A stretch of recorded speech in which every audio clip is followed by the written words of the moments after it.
Welcome back my YouTube channel smart typing class.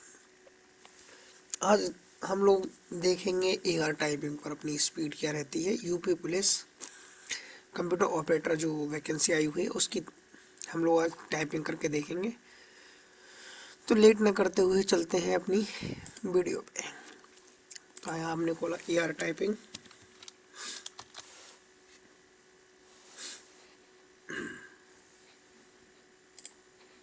ID login कर लेते हैं।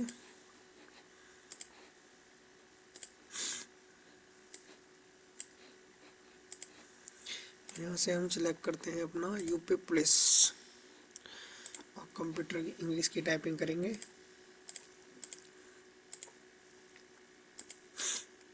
ठीक है, 4 तारीख की हम टाइपिंग देखेंगे करके। एक दो दिन पीछे ही रहता है इसमें, क्योंकि मैं टाइपिंग जो बना रहा हूँ वीडियो वो 7 तारीख में बना रहा हूँ। इसमें कभी कभी दिखा देता है। तो यहाँ से हमने पहला वाला ही सिलेक्ट कर लिया पैराग्राफ और स्टार्ट करते हैं वीडियो। और हमें स्पीड पे ध्यान नहीं देखना है, हमें ध्यान रखना है अपनी एक्यूरेसी पे। ठीक है, चलिए शुरू करते हैं।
सो दोस्तों मेरी स्पीड आई है 33.13 यानी 33.13 और नेट स्पीड है 32.660 और एक्यूरेसी 95.8%, यानी कि मैं इसमें क्वालिफाइड हूँ। तो इसी प्रकार से मेरी मिस्टेक भी ज़्यादा नहीं है, फुल मिस्टेक 7 है एंड हाफ मिस्टेक 2 है। तो आप समझ सकते हैं कि एक्यूरेसी पे ध्यान रखना कितना ज़रूरी है। तो मिलते हैं नेक्स्ट वीडियो में। Thank you for watching. अगर आपको मेरी वीडियो से कुछ भी सीखने को मिला हो तो कृपया मेरी वीडियो को लाइक करें और चैनल को सब्सक्राइब करें और अपनी टाइपिंग स्पीड कमेंट में ज़रूर बताएं कितनी है। Thank you.